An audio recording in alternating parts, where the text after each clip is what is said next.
Good morning students. बेटा last year पे मैंने आपको बताया था, न्यूमेरिकल बताए थे, एनसीईआरटी न्यूमेरिकल बताए थे। आज हम आपको रेफरेंस बुक के न्यूमेरिकल्स कराते हैं गॉस थ्योरम के। आइए देखिए क्वेश्चन नंबर 1।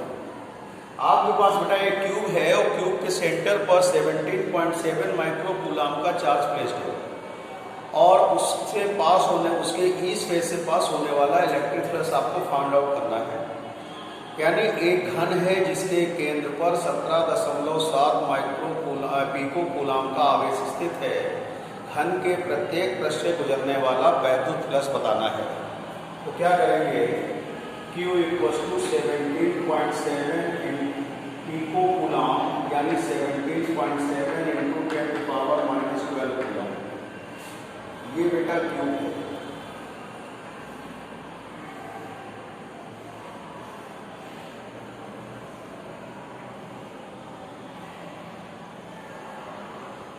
ये क्यूब है, इसके सेंटर पर ये चार्ज प्लेस्ड है। तो इससे सेंटर टोटल क्यूब से पास होने वाला इलेक्ट्रिक फ्लक्स कितना होगा, फाई = आएगा बेटा Q/ε0। अब देखिएगा इस क्यूब में कितने सरफेस हैं, आपके 6 सरफेस होते हैं। क्यूब में कितने सरफेस होते हैं, 6 होते हैं। तो इस सरफेस से जो पास आउट होगा फाई डैश, प्रत्येक पृष्ठ से पास होने वाला फाई डैश = 5/6 Q/6ε0। आइए वैल्यू रखते हैं 17.7 × 10⁻⁻12 अपॉन 6 × 8.85 × 10⁻⁻12। ये इससे कैंसिल हो गया, ये इससे कैंसिल हो गया, आपके पास 2 टाइम्स। तो इसको कैंसिल करेंगे 3, तो फाई = आ जाएगा 1/3 Newton metre square per coulomb. तो ये पहला आपके पास क्वेश्चन है। बात क्लियर हो गई बेटा?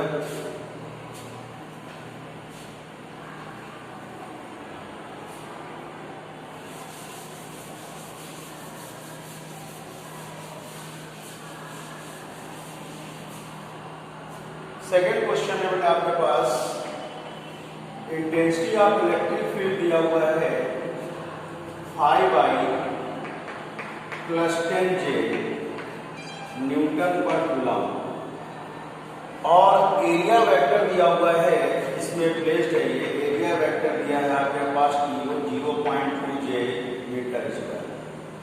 आपको इलेक्ट्रिक फ्लक्स यानी इससे गुजरने वाला वैद्युत फ्लक्स क्या करना है, ज्ञात करना है। एक वैद्युत क्षेत्र दिया है, उसमें आपको एरिया वेक्टर दिया है, उसकी वैल्यू दी हुई है, उससे पास होने वाला इलेक्ट्रिक फ्लक्स का आपको फाइंड आउट करना है। तो फार्मूला क्या लगाएंगे बेटा, फाई यहाँ से लगाएंगे E.A। फाई E की वैल्यू है 5I + 10J 0.2। अब आपने फर्स्ट ईयर में पढ़ा था, क्या कहते हैं, स्केलर प्रॉपर्टी में I.I J.J K.K = 1, I.J J.K K.I = 0। तो यहां से देखिएगा आपके पास आएगा I.J 0 हो जाएगा, J.J 1 हो जाएगा, तो 10 × 0.2 यानी फाई = आ जाएगा आपके पास 2 newton metre square per coulomb.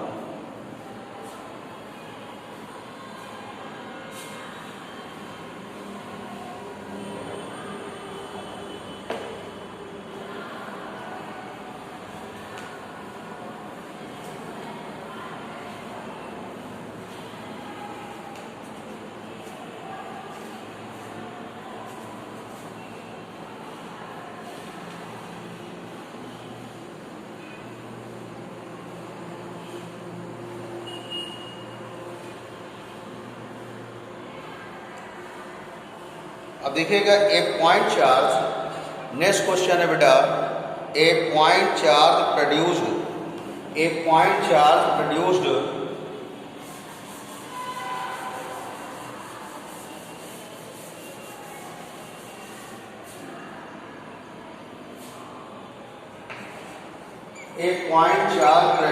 an electric flux minus 750 newton metre square per coulomb.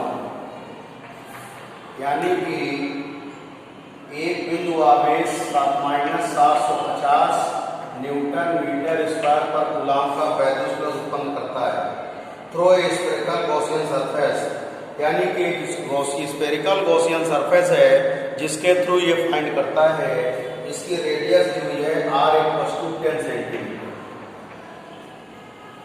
First part कह रहे हैं और सेकेंड पार्ट कह रहे हैं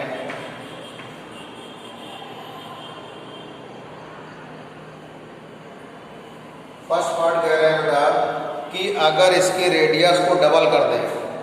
एक क्वेश्चन समझिएगा, ये आपके पास एक स्फेरिकल गॉसियन सरफेस है, इसका रेडियस दिया हुआ है r, दिया हुआ है 10 सेंटीमीटर, ठीक है।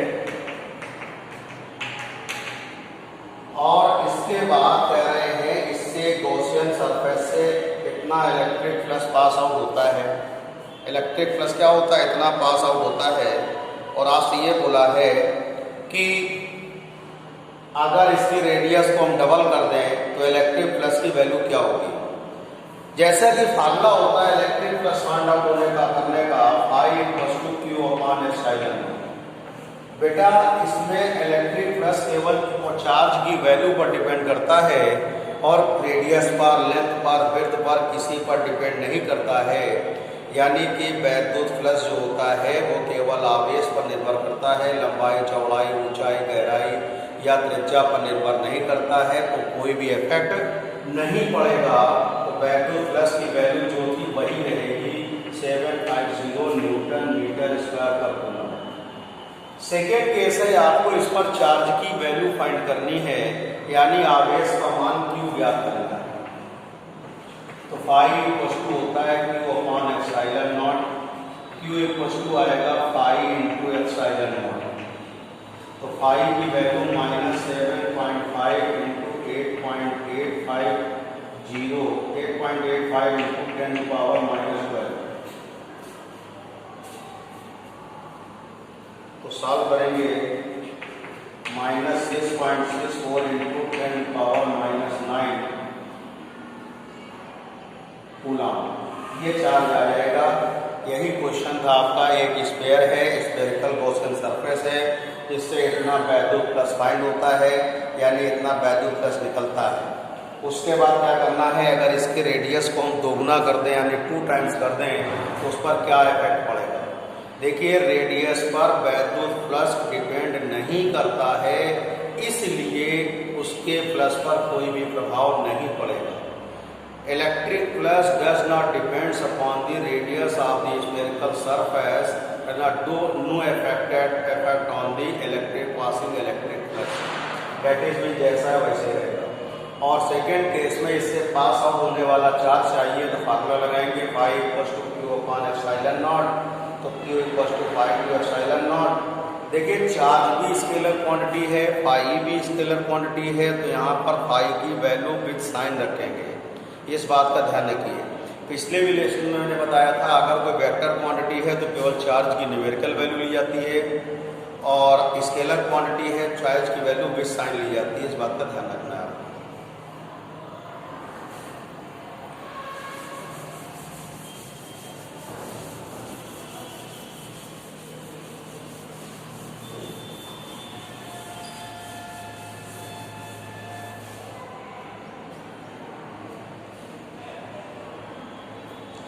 अगला क्वेश्चन है how much charge should be given to a spherical conductor of radius 0.1 metre, intensity of electric field 900 newton per coulomb. यानी कि 0.1 मीटर त्रिज्या के एक चालक को कितना आवेश दिया जाए कि वैद्युत क्षेत्र की तीव्रता इतनी हो जाए। तो फार्मूला क्या होगा, चार्ज आपको फाइंड करना है। E equals to 1 upon 4 pi epsilon naught Q upon R square.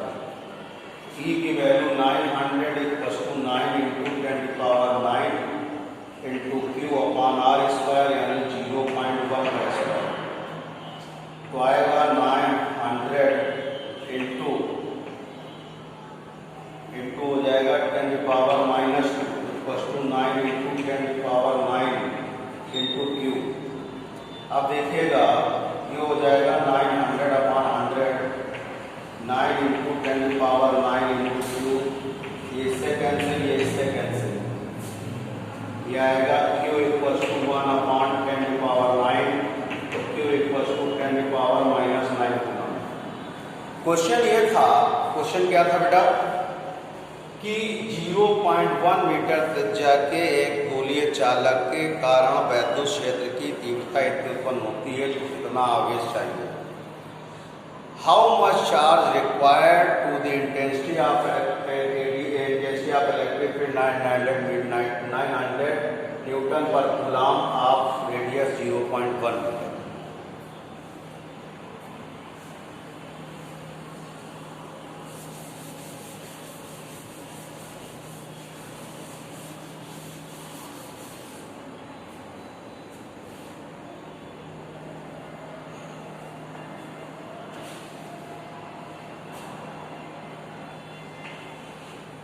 Assume hydrogen atom charge sphere of radius 10 to the power -15 meter. Compute the electric field at the surface of the nucleus.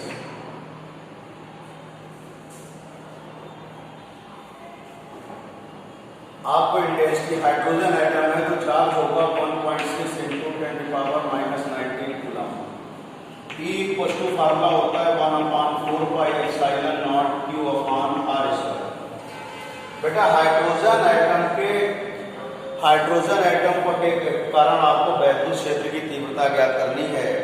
तो hydrogen जो होता है उस पर charge होता है आपका 1.6 into 10 to the power -19 coulomb.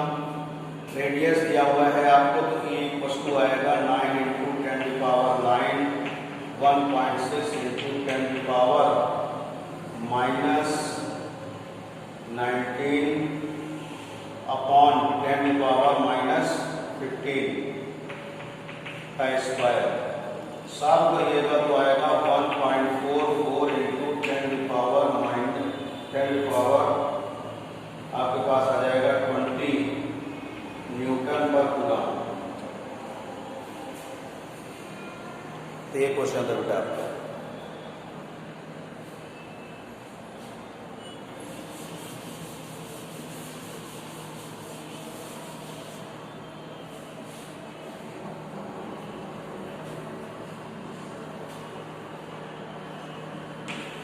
An infinite line charge produced an electric field 4.5 into 10 to the power 4 Newton per coulomb.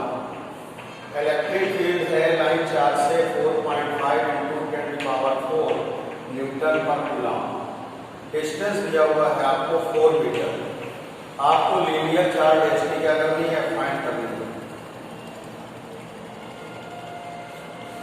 आपसे कह रहे हैं एक अनंत लंबाई का चालक तार है जिसके कारण वैद्युत क्षेत्र की तीव्रता आपको दी हुई है और डिस्टेंस दिया है 4 मीटर। तो आपको लीनियर चार्ज डेंसिटी यानी लैम्डा क्या करना है, फाइंड करना है।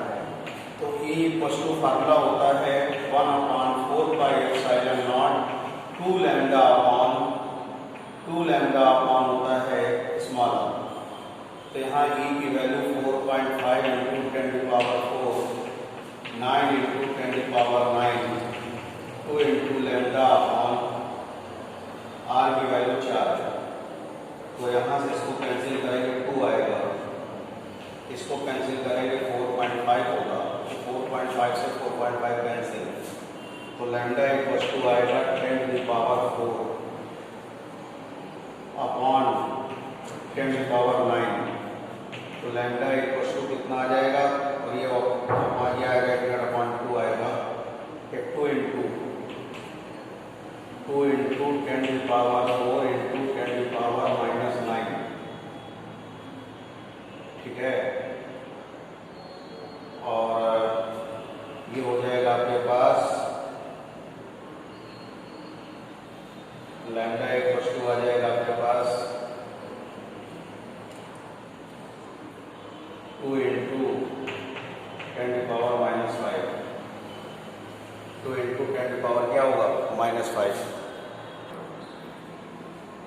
तो ये आएगा लैम्डा इक्वल टू आ जाएगा आपके पास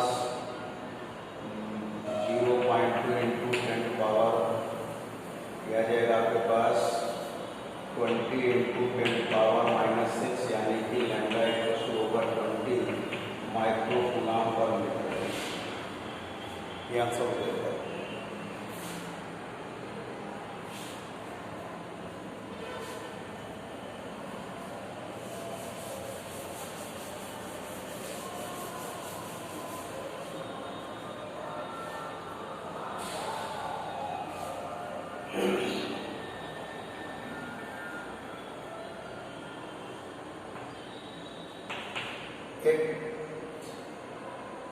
आपसे बोल रहे हैं two large battery plates parallel and close each other. दो धातु की प्लेटें हैं, जो एक दूसरे के समीप हैं और the plates have surface charge density opposite sign sigma equal to plus minus दिया है प्लेटों का 7.70 into 10⁻⁻11 coulomb per metre square. Intensity of electric between the plate, intensity of electric field between the plate. बेटा ये positive plate है, negative plate है, between इस point को फाइंड करना है। इसके ड्यू टू E1 ले लेंगे, इसके ड्यू टू E2 ले लेंगे। तो E1 का डायरेक्शन आपका ये होगा, E2 का भी डायरेक्शन आपका ये होगा। E इक्वल टू आएगा E1 plus E2। E equal to होगा sigma upon 2 epsilon naught plus sigma upon 2 epsilon not.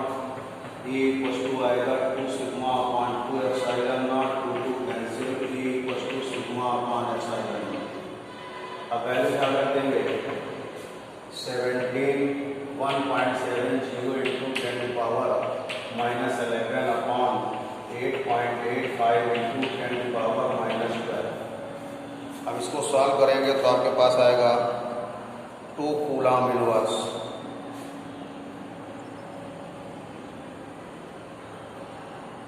इसको सॉल्व कर लेंगे, आपका आंसर हो जाएगा। ठीक है, तो ये मैंने आज इसके न्यूमेरिकल्स क्या हो गए आपको कंप्लीट हो गए। थैंक यू बेटा।